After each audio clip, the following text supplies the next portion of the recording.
주실 말씀은 사사기 8장 22절에서 28절 말씀입니다. 구약성경 375쪽이고요. 구약성경 375쪽 사사기 8장 22절에서 28절 말씀입니다.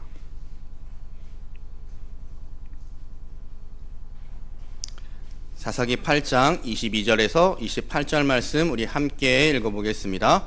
그때에 이스라엘 사람들이 기드온에게 이르되 당신이 우리를 미디안의 손에서 구원하셨으니 당신과 당신의 아들과 당신의 손자가 우리를 다스리소서 하는지라.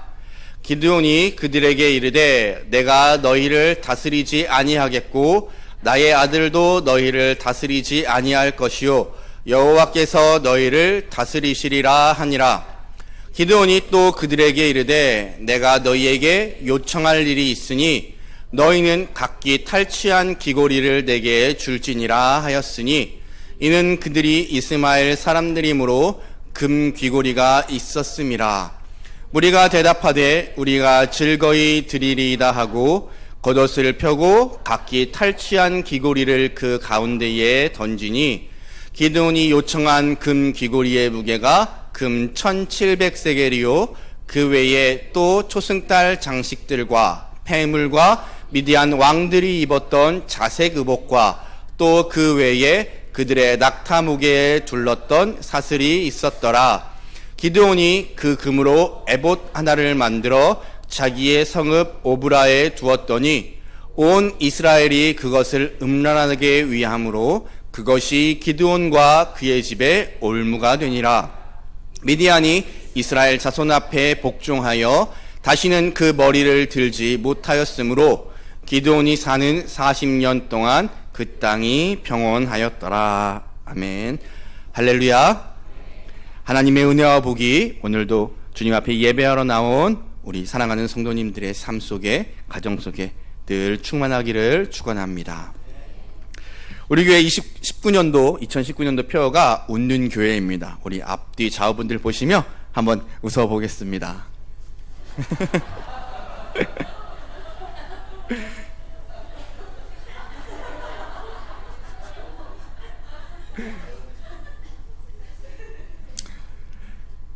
예, 지난주에 기드온이 300용사로 미디안 군사 13만 5천 명을 쫓아보낸 장면까지 말씀을 드렸습니다. 이제는 그 이후에 기드온의 삶이 어떻게 변했는지, 그로 인해 이스라엘 백성들의 삶이 또 어떻게 달라졌는지 살펴보도록 하겠습니다. 우선 지난주에 300명의 군사로 미디안 진영을 혼란에 빠뜨린 이후에 그 도망하는 미디안 군사들을 쫓기 위해 미디안 병사들이 도망가는 지역에 있던 에브라임 지파 사람들에게 도움을 요청을 합니다.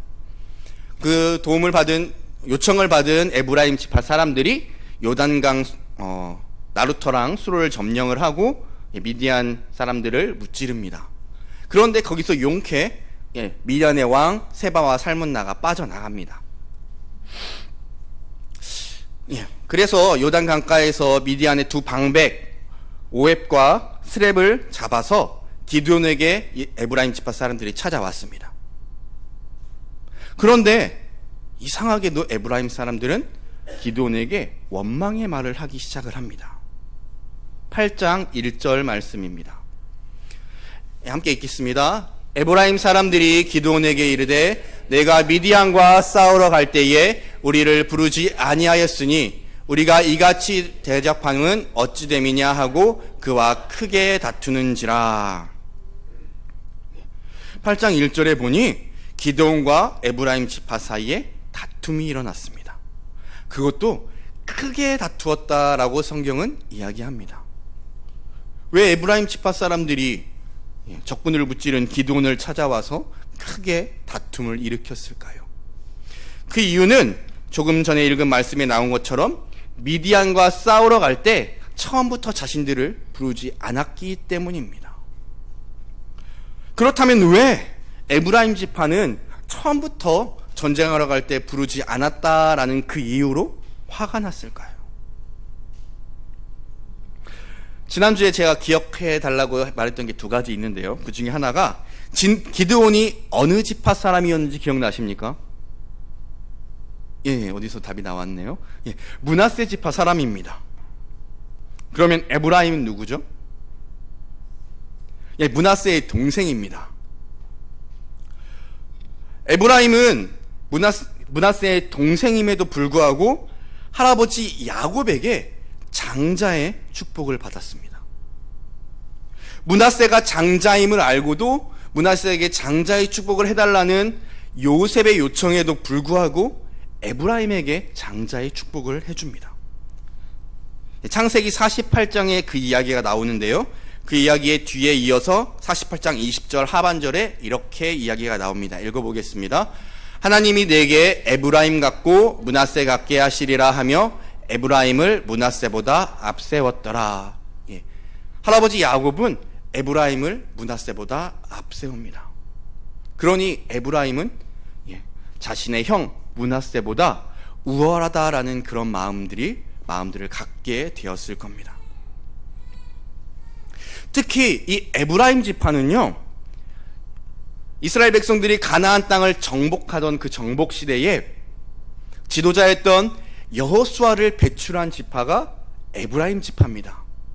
그러니 전쟁에 대한 자긍심과 전공에 대한 욕심도 남달랐을 겁니다. 그런데 자기보다 못난 므낫세 지파가 큰 공을 세웠어요. 그리고 자신들은 그 뒤치다꺼리 하라고, 즉 기드온이 수많은 미디안 군사들을 단 한 번의 기습으로 무찌르고 그들을 쫓아냈습니다. 그리고 자신들에게는 도망하는 적들을 좀 잡아달라고 그냥 그 정도 명령만 내린 거죠. 그러니 므낫세보다 자신이 낫다라고 생각하던 에브라임 입장에서는 조금 기분이 나빴을 수도 있습니다. 그런데 자신을 찾아와 이렇게 화내고 원망의 말을 하는 에브라임 지파와 생겼던 문제를 해결하는 기드온은 참 지혜로워 보입니다. 8장 2절 3절 말씀 함께 읽어보겠습니다. 기드온이 그들에게 이르되 내가 이제 행한 일이 너희가 한 것에 비교되겠느냐? 에브라임의 끝물 포도가 아비에셀의 만물 포도보다 낫지 아니하냐? 하나님이 미디안의 방백 오렙과 스앱을 너희 손에 넘겨주었으니, 뒤에 넘겨주세요. 내가 한 일이 어찌 등이 너희가 한 것에 비교되겠느냐 하니라. 기드온이 이 말을 하매 그때에 그들의 노여움이 풀리니라. 아멘. 에브라임의 끝물 포도가 아비에셀의 만물 포도보다 낫지 아니하냐, 이 말은요, 즉 아비에셀은 기드온이 속한 가문의 이름입니다. 그러니 우리의 가문이, 즉 자신이 행한 전공보다 에브라임 지파에서 두 방백 오렙과 스앱을 잡았으니 너희의 전공이 더 크다, 이 전쟁의 가장 큰 공은 에브라임 지파에서 세웠다라고 이야기를 하는 것입니다. 그렇게 전쟁의 공을 기드온 자신이 취하지 않고 에브라임 지파에게 돌리는 것을 보더니 에브라임 지파 사람들이 언제 화를 냈느냐 하며 돌아갑니다. 노여움을 풀고 돌아가는 것이죠. 여기까지는 기드온이 참 좋았던 것 같습니다.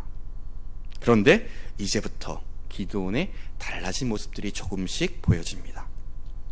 사사기 8장 4절 말씀 함께 보겠습니다. 기드온과 그와 함께한 자 300명이 요단강에 이르러 건너고 비록 피곤하나 추격하며, 기드온과 함께한 300명은 요단강을 건너서 에브라임 지파가 막아선 그 전장을 무사히 빠져나와서 15,000명이 그곳을 지나서 도망갑니다. 그리고 기드온과 300명의 군사는 강을 건너 그들을 끝까지 추격해 나가죠. 그런데 그들이 밤부터 계속 그들을 쫓아오느라 그들이 배가 고팠습니다. 그래서 기드온과 300명의 군사들은 숫곡과 분우엘이라는 두 곳에 이르러서 그곳의 주민들에게 음식을 요청을 했습니다. 그런데 그곳 주민들이 기드온의 청을 거절합니다. 음식 좀 내어달라, 우리가 적들을 추격하고 있으니 음식을 좀 달라. 그런데 거절해요.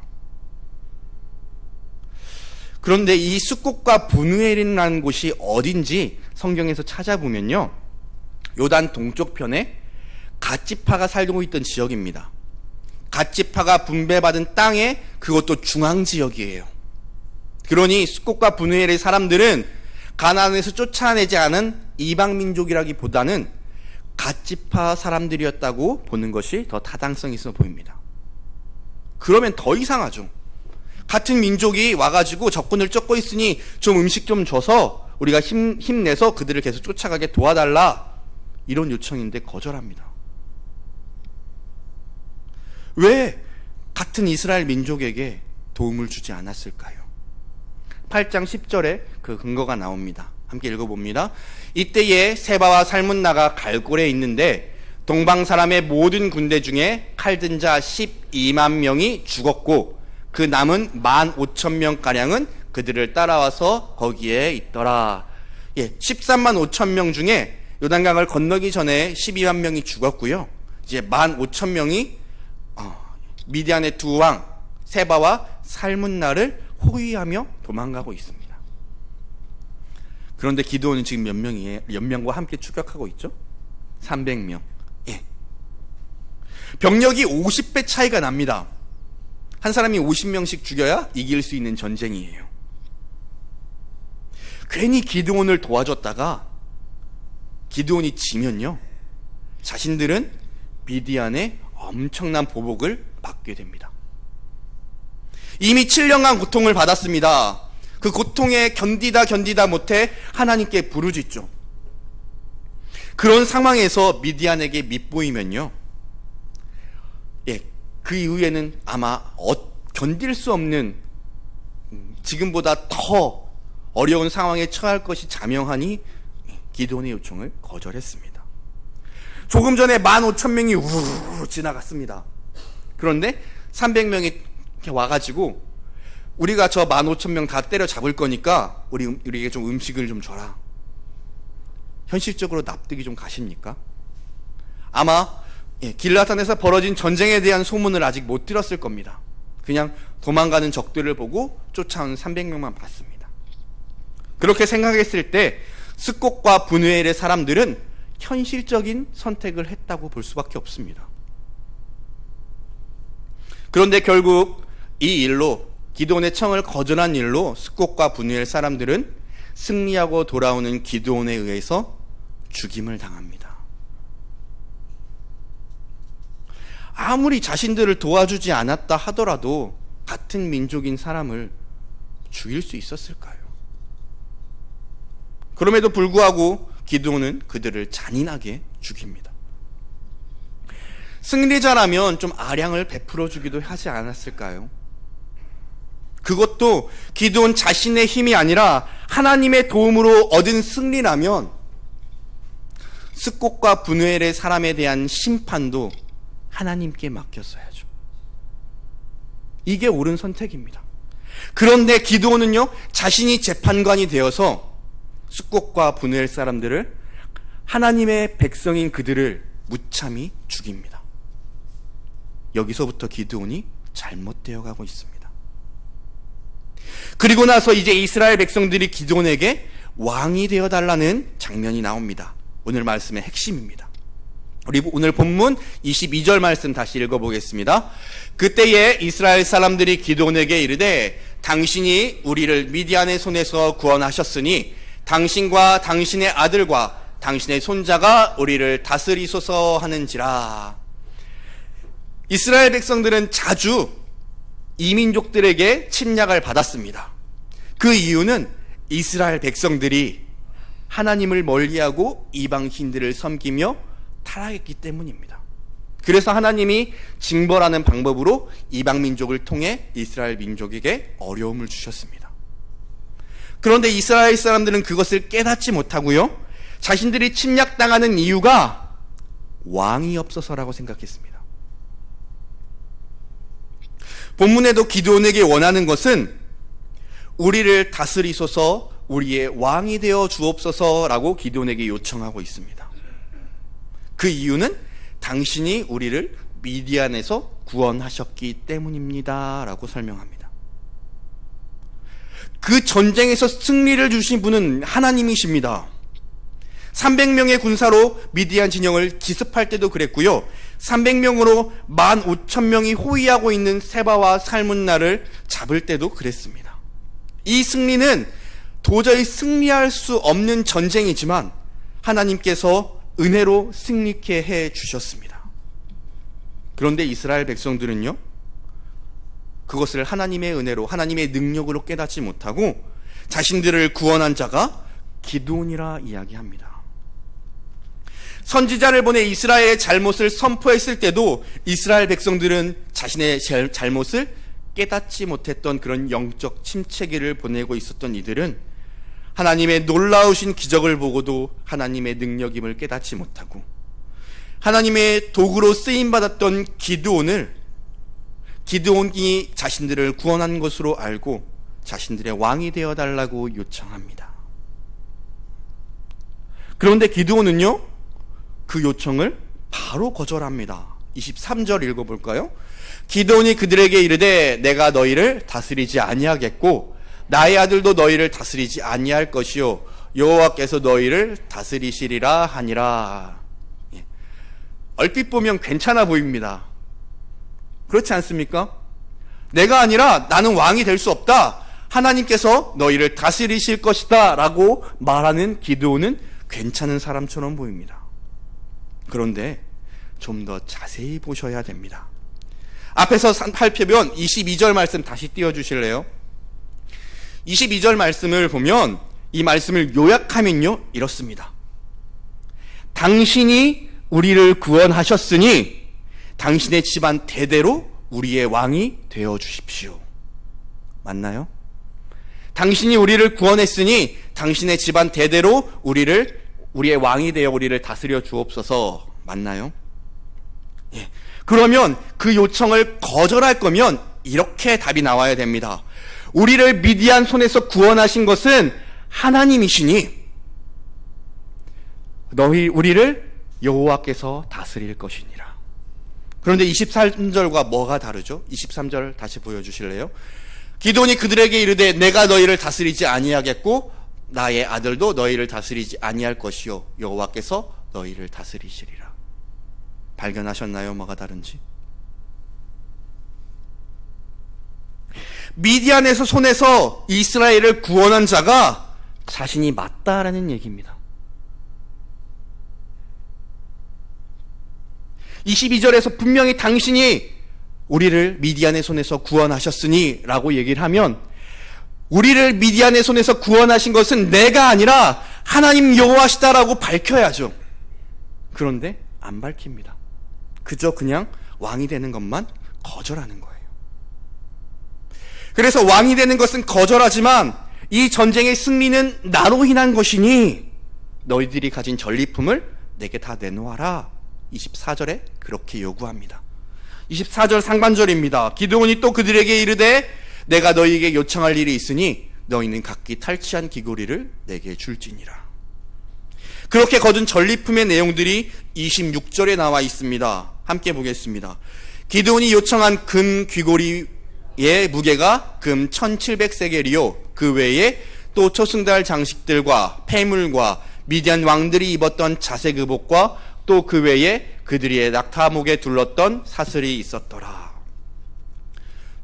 기드온은 백성들에게 금 귀고리를 요청합니다. 그러자 백성들이 겉옷을 깔고 그 위에 금 귀고리들을 던져서 모읍니다. 1700세겔, 약 20kg 정도 됩니다. 이게 어느 정도 되는지 궁금해서 제가 좀 찾아봤습니다. 어제 시세로 금 1kg에 5,450만 원쯤 하더라고요. 그러니 20kg이면 현 시세로 10억이 넘는 금액입니다. 그것뿐 아니라 초승달 장식들과 폐물, 이것은 왕을 상징하는 왕들이 달고 다니던 장식품입니다. 그리고 왕들이 입던 자색 의복, 자색 염료는요 극히 구하기가 어려워서 왕들만 입을 수 있었던 옷입니다. 그런데 그 옷을 자신이 가져갑니다. 낙타목에 둘렀던 사슬, 이것도 왕이 타던 낙타에 가지고 둘렀던 사슬입니다. 그러니까 왕이라 느낄 수 있는 모든 물건을 싹 기드온이 쓸어갑니다. 그리고 나서 이제 모두 집으로 갑니다. 자신의 집으로 돌아간 기드온은 무엇을 합니까? 27절 함께 읽어보겠습니다.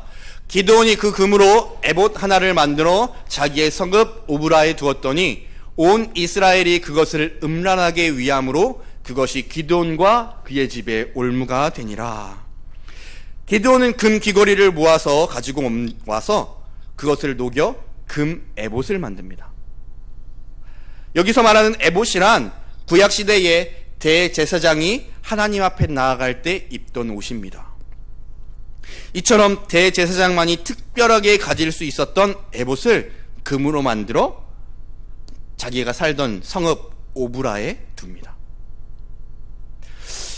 기드온은요, 그 옷을 보고, 에봇을 보고 하나님께서 자신에게 행하신 그 놀라운 일들을 기억하고 기념하려 했을 수도 있습니다. 그러나 시간이 지나며 이스라엘 사람들은 그 에봇을 보고 하나님의 능력과 하나님이 행하신 놀라운 일들을 기억하기보다는 오히려 그 에봇을 숭상하게 되어버립니다. 27절 중반절에 보면 에봇 하나를 만들어 자기의 성읍 오브라에 두었더니 온 이스라엘이 그것을 음란하게 위함으로 라고 나옵니다. 음란하게 위한다는 말은요, 하나님의 백성인 이스라엘 백성들이 하나님을 떠나 우상을 섬기는 영적 간음 행위를 하고 있다는 의미입니다. 따라서 이스라엘 백성들이 기드온이 만든 그 에봇을 우상처럼 숭배의 대상으로 여기고 그곳에 와서 그 에봇을 에봇에게 절하고 에봇에게 제사를 지내고 이랬다라는 의미가 됩니다. 그렇다면 그저 그 에봇만 우상처럼 숭배했을까요? 그 에봇이 지금 어디에 있나요? 오브라라는 기드온이 살고 있는 성읍에 있습니다. 자신의 집도 아니고요, 성읍에 아주 잘 보이게 걸어놨어요. 그러니 그 오브라라는 곳은요, 사람들이 자연스럽게 와서 신을 숭배하는 장소가 되었습니다. 이 당시에 이스라엘 사람들은 절기를 지키기 위해, 하나님의 뜻을 구하기 위해, 제사를 지내기 위해 성막이 있던 실로라는 곳에 가야만 했습니다. 실로라는 곳은 오브라보다 남쪽으로 한 60km 정도 떨어져 있습니다. 꽤 먼 곳이죠.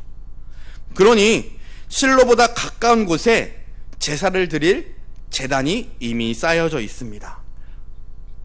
이미 제단이 있어요. 그리고 그곳에 에봇도 있고요. 6장 24절 함께 확인해 보겠습니다. 기드온이 여호와를 위하여 거기서 제단을 쌓고 그것을 여호와 살룸이라 하였더라. 그것이 오늘까지 아비에셀 사람에게 속한 오브라에 있더라.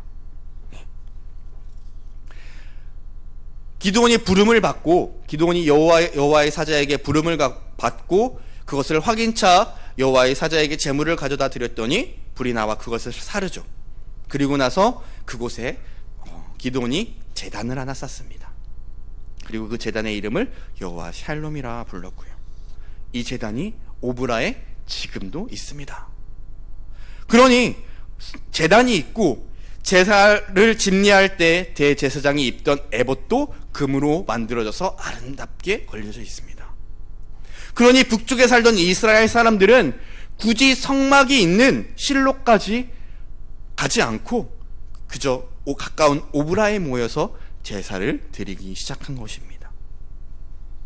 그런데 제사를 드릴 곳이 많아지고 가까운 곳에 제단이 많아서 자주 가가지고 예배 드리면 좋은 거 아닙니까? 교회가 많아지고 우리가 가까운 곳에서 예배 드리면 더 좋지 않겠습니까? 혹시 이렇게 생각하실지도 몰라서 여호수아 22장 11절 12절 말씀 한번 보여드리겠습니다. 여호수아 22장 11절 말씀 우리 함께 읽겠습니다. 이스라엘 자손이 들은즉 이르기를 루벤 자손과 갓 자손과 므낫세 반 지파가 가나안 땅의 맨 앞쪽 요단 언덕과 이스라엘 자손에게 속한 쪽에 제단을 쌓았다 하는지라.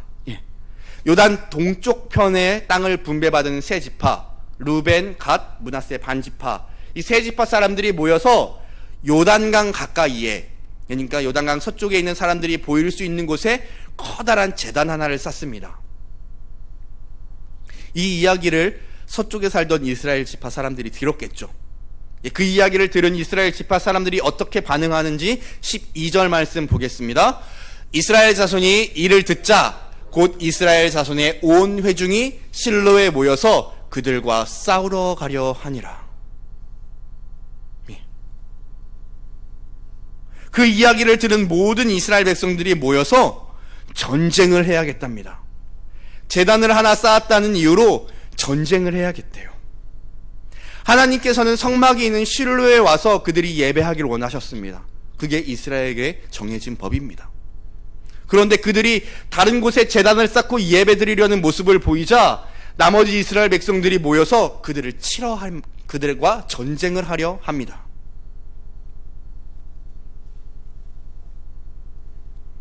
과거 여호수아 시대 때는 이랬는데요. 지금의 사사 시대에는 어떠합니까? 제단을 쌓고 그곳이 성지가 되어 사람들이 그곳에서 예배를 함에도 에봇을 만들고 제단을 쌓은 문제에 대해서 아무도 뭐라고 하지 않습니다.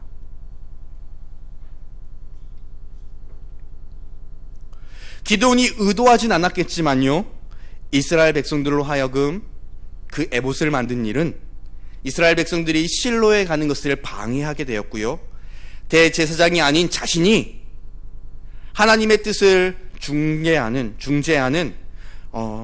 그런 사람처럼 하나님의 제사장과 같은 역할을 하는 사람으로 이스라엘 사람들에게 오해하게끔 만들었습니다. 즉 이는 여호와께 향해야 할 하나님의 마음을 자기 자신에게 돌려버리는 일이 되었습니다. 자기 자신을 높이는 일이 된 것이죠.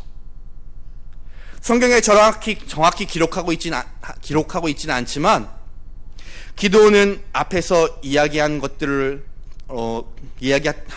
생각해 볼 때 아마 제사장의 역할도 함께 감당하지 않았을까 생각하게 됩니다. 그 이유는 세월이 흘러 사사기 17장, 18장에 가면 황당한 사건들이 나타납니다.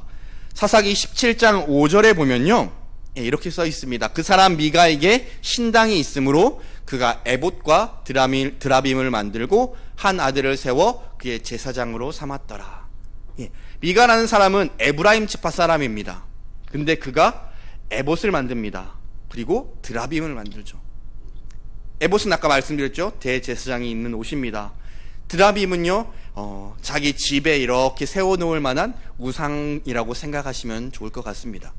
그렇게 제사장이 입는 옷과 우상을 만들어 놓고 자기 아들을 제사장으로 세웁니다. 제사장은요, 하나님께서 레위 족속, 그것도 아론의 자손들을 통해서만 세우신 아주 거룩한 직분입니다. 그런데 에브라임 지파 미가라는 사람은요, 자기의 아들을 제사장으로 세웁니다. 이스라엘 제사장이 아니고요, 자기 집의 제사장이요. 그런데 나중에 자신의 집에 머무르러 온 레위인 한 사람을 만나자 그 사람을 설득해 자신의 집에 제사장으로 세웁니다. 아들을 제사장으로 떠받드는 것보다는 레위인을 제사장으로 삼는 게 낫지 않겠습니까? 그래서 자신의 집에 온 레위인을 자기 집의 제사장으로 세웁니다. 그런데 18장에 가면요, 단 지파에서 또 미가의 집에 사람들이 옵니다. 머무는 동안 이 집에는 제사장이 있네? 그것을 봅니다. 그리고 그 레위인 제사장을 설득합니다. 한 집의 제사장으로 있는 게 낫겠느냐? 한 지파의 제사장으로 있는 게 낫겠느냐? 뭐 뻔하죠, 답은. 그래서 회유당한 그 레위인은 단 지파 사람들을 따라가 하나의 지파, 단 지파의 제사장의 역할을 합니다. 성경을 좀 아시는 분들이면 황당한 이야기예요. 한 집의 제사장, 한 지파의 제사장, 이게 말이 되는 이야기입니까?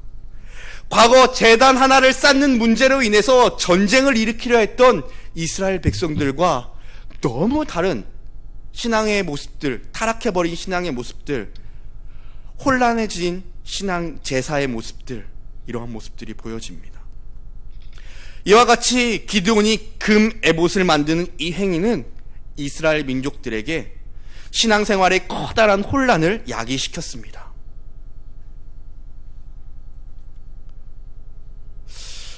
기드온은요, 아까 말했지만 왕이 되는 것은 거절했습니다.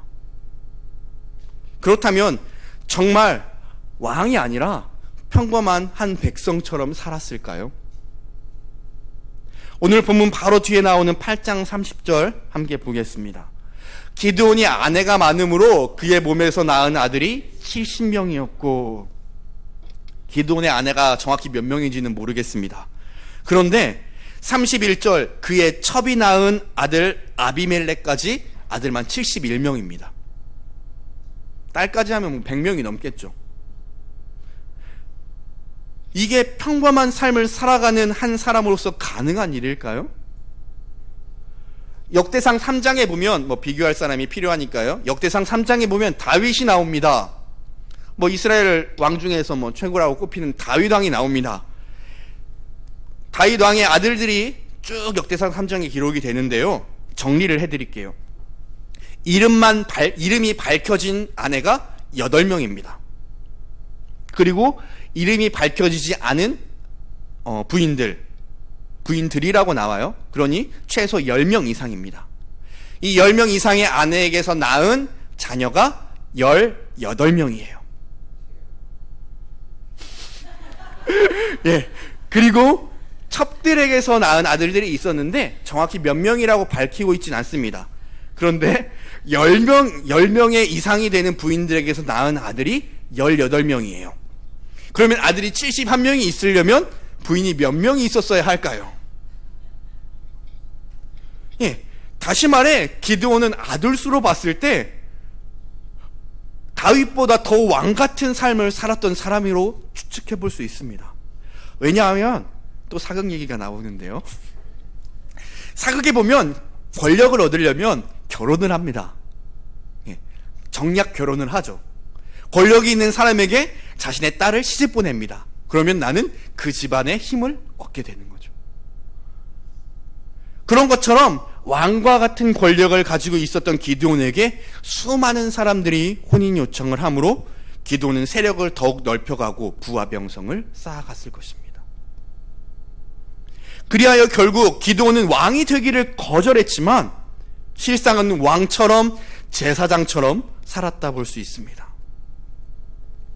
그리고 그 기드온이 사는 동안 40년 동안 나라가 평온했지만 그렇게 왕처럼 제사장처럼 사람들에게 추앙을 받던 기드온이 죽자 이스라엘 백성들은 다시 왕같은 신같은 우상을 찾아 타락하게 됩니다.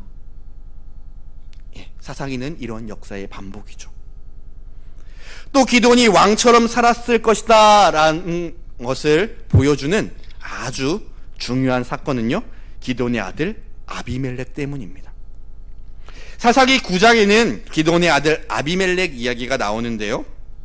아비멜렉이라는 이름의 뜻은 나의 아버지는 왕이다 라는 뜻입니다.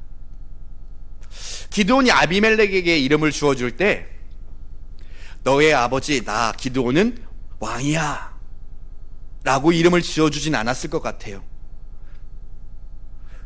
첩의 아들에게 그런 이름을 지어주진 않았을 겁니다. 그죠? 우리의 왕 되신 하나님 아버지를 생각하라 하면서 우리의 하나님께서는 우리의 왕이 되시는 분이시다 라는 의미로 아비멜렉에게 이름을 지어줬을 것 같습니다. 그런데 그 이름을 가지고 커가는 아비멜렉은 어떻게 생각했을까요? 기드온이 정말 하나님을 섬기고 겸손한 모습으로 그리고 왕이 아닌 그러한 모습으로 살아갔다면 아비멜렉이 나의 아버지는 왕이다라는 이름을 가지고 있을 때 그 왕을 자신의 아버지로 생각했을까요? 하나님으로 생각했을까요? 기드온의 모습이 하나님을 잘 섬기는 모습이었다면 나의 아버지는 왕이다라는 그 이름은 하나님 아버지를 뜻하는 것으로 생각했을 겁니다. 그런데요, 기드온이 왕처럼 살았어요. 그러니 나의 아버지는 왕이다. 그 왕은 나의 아버지 기드온은 왕이다 라는 이 의미로 생각하며 컸을 겁니다. 그래서 왕의 아들 자신은 왕이 되고 싶었어요. 그런데 8장 31절에 특별히 밝히고 있습니다. 첩의 아들 아비멜렉. 그러니 아비멜렉이 왕이 되기 위해선 정실 부인들에게 쌓은 아들 70명을 어떻게 해야 합니까? 없애버려야 됩니다.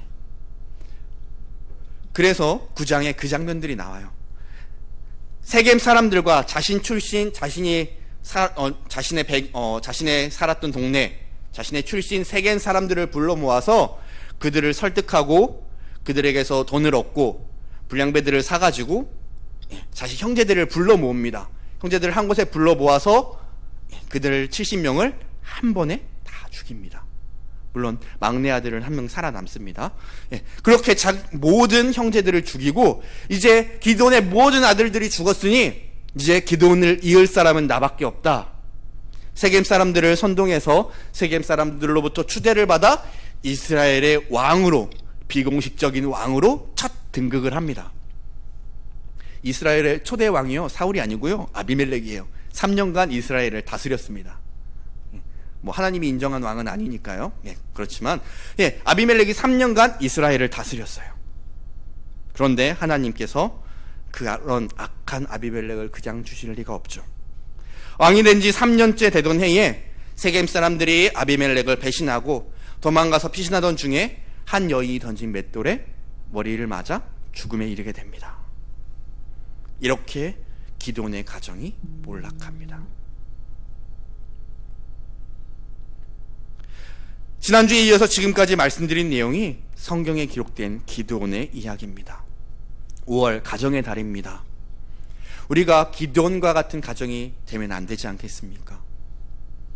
기드온의 잘못된 삶으로 아들 아비멜렉이 허황된 꿈을 꾸게 되고 그로 인해서 모든 집이 멸망에 이르게 되었습니다. 우리가 하나님 보시기에 거룩한 삶을 살아서 우리의 자녀들이 주님의 길을, 그리고 옳은 길을 잘 걸어갈 수 있도록 잘 가르치는 우리 부모들이 되기를 소망합니다. 기드온에 대해서는 어떻게 생각하십니까? 기드온은 300명의 군사들로 13만 5천 명을 무찌른 전쟁 영웅입니까? 아니면 하나님의 뜻을 따라 거룩하게 살았던 하나님의 일꾼입니까? 그렇지 않습니다. 우리는 기드온을 통해 영웅적인 기드온의 모습보다 기드온의 잘못된 삶을 통해서 얻을 게 더욱 많은 반면교사의 역할을 하고 있습니다. 기드온의 처음은 소심했고요, 의심도 많았고 두려워서 떨었습니다.